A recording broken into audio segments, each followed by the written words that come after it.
Welcome to Above Par. I'm your host, Kathy Hartwood. I show you how to take more of your talent to the golf course without practicing harder, taking more lessons, or buying new equipment. I show you how to end the frustration of underperforming so you can start playing to your potential. This is where you are going to learn how to think above par so you can play below par. Let's get to it. All right. Hello, my friends. Welcome back to Above Par. I hope you're staying warm. You're not shoveling snow. You're getting excited about the possibility of spring and the 2022 season. It's been a crazy couple of weeks with the weather in certain parts of the country. So if that's you and you're in that part of the country, I hope you're keeping your mind and your thoughts on when you can start playing some golf.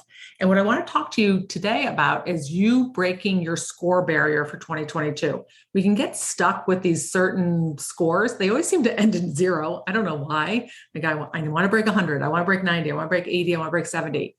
But we get stuck at these score barriers that we can't seem to get past. And I want to offer up 4 different ways that you can get through that score barrier this year, whatever it is. It doesn't need to end in a 0. It could be I get stuck at 85 and I just want to shoot some scores in the lower 80s. Could be that you're a 75 shooter and you just want to start shooting some scores under par more often. And the thing that's important to understand about golf, it's not linear, right? You're going to have some scores above your score barrier and below your score barrier. We're probably talking more about the average. Though I know some people who have just never shot in the 80s and they want to shoot below the 80s.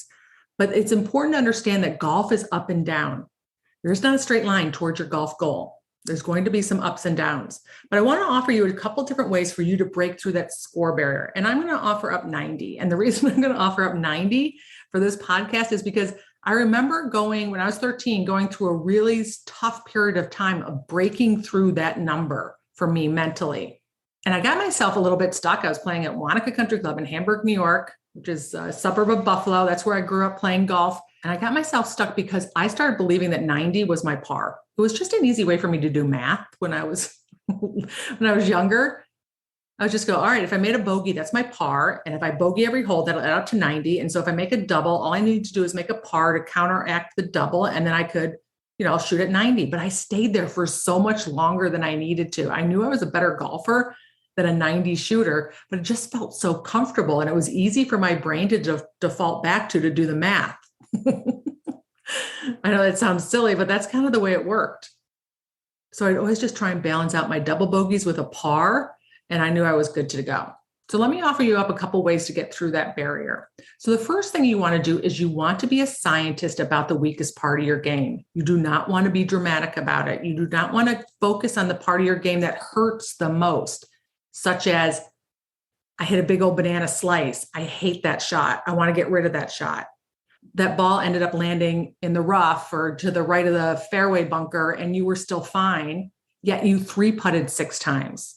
That's not being a scientist. That's being dramatic. You're focusing on the part of your swing or your part of your game that has the most emotional pain. You're not solving for the problem of where you're losing the most amount of strokes.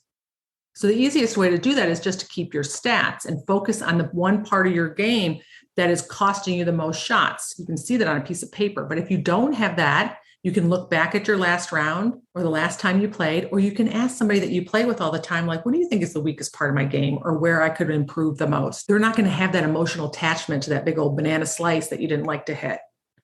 I know this to be true because of all the years that I taught. When people would come and take a lesson from me, they wanted to focus on shots that were not impacting their score. I'd have beginner golfers come in and want to know how to hit a 3-wood. That is not their problem. Just don't hit a 3-wood until you get to a certain level. They didn't want to deal with the fact that they can't get it up and down or that they're wasting a bunch of shots or all the other areas. Now, I'm not saying, of course, that you don't work on a drive that's curving too much or you don't work on trying to hit your 3-wood off the fairway more frequently. If you're going to go out and practice, you want to practice and spend a majority of your time on the area that is costing you the most amount of shots. Usually it's your short game, just going to say.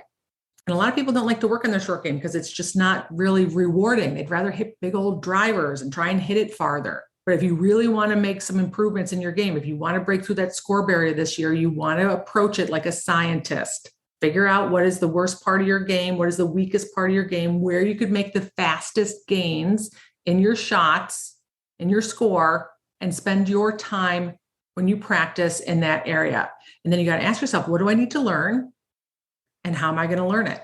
Right? If you're not a very good chipper and it's costing you a lot of shots, you need to learn how to make a great chip stroke, or you need to come up with some alternatives for chipping. And that should be part of your practice plan when you go out and hit balls.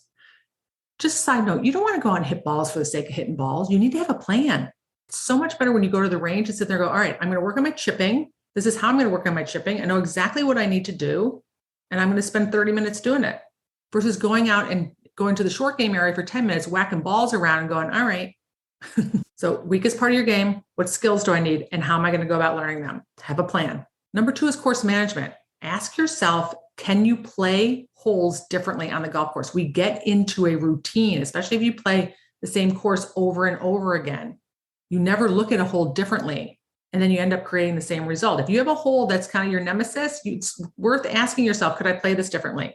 Instead of going driver 3-wood down into that partial swing, which a lot of people don't like, not getting it close enough or not getting up and down from there, maybe making a big number, is it worth you going down and leaving yourself a shot or a club that you like?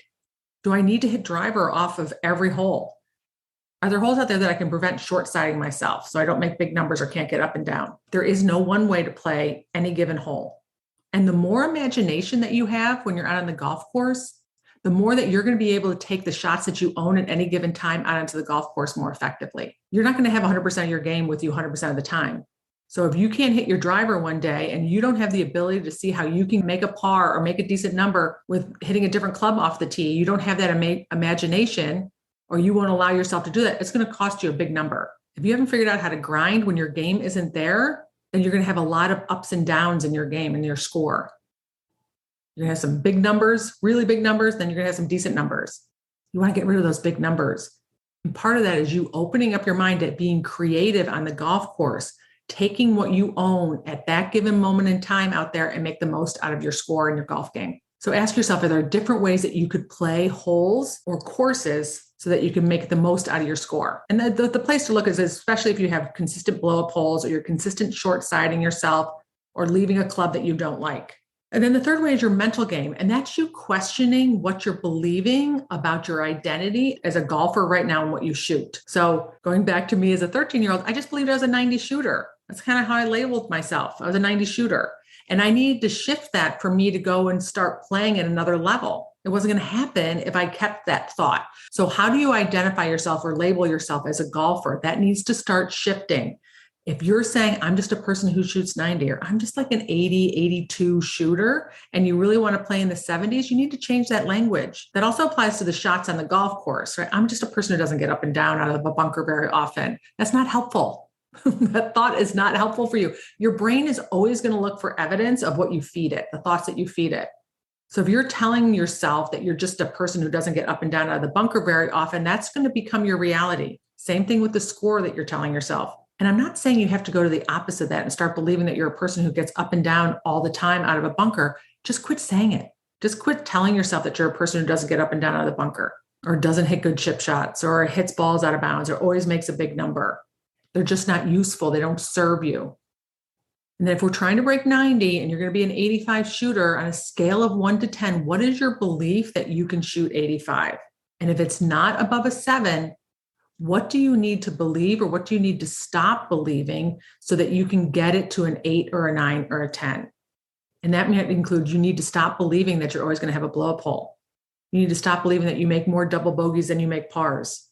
You need to stop believing that you can't put 18 holes together, that you can't concentrate for 18 holes straight, that at some point during the game, you're always going to fall apart. You need to stop believing that you can't handle the pressure or the nerves. Maybe you need to stop believing that your game isn't good enough, or that you're always going to have a bad swing in there, or that your game could fall apart at any minute. And what you need to start believing instead so that you can break through that next barrier. And when you start believing that, or start telling yourself that story instead, you start rewriting that story, your brain will go out and start looking for evidence. And then you're going to be able to break that score barrier. So those are 3 things that I want you to work on. I want you to be very scientific about your game. What do you need to work on? Have a plan. What skills do I need? And what is my plan for improving that statistic or that area of my game? Number 2 is, could I play the course differently? Could I be smarter? Where am I wasting shots because of course management? And number 3 is, what do I need to stop believing about me as someone who shoots this score right now? And what do I need to start believing as the golfer who I want to be, who shoots below 90 consistently? And this is the other thing you have to promise me, is that when you shoot above 90, we're just using this as an example, you are not going to use it as an opportunity to beat yourself up. You're not going to use it as an opportunity to have proof that everything's not working, because this is the nature of the beast. You are going to shoot above 90 at some point if you're a 90 shooter right now, and you're going to shoot below it. And all you're trying to do is get below it more than you get above it, and give yourself credit for all the times that you get down there. Give yourself credit for being more of a scientist with your game than being dramatic. Give yourself credit for looking at the different ways to play holes, and give yourself credit for starting to believe new things about what you're capable of.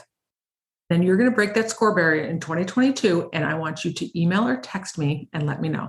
All right, my friends, have an amazing day, and I'll talk to you next week. And if you want any extra help breaking that score barrier, I invite you to jump on a call with me and let's talk about what's possible for you in 2022. You can do that at kathyhartwood.com.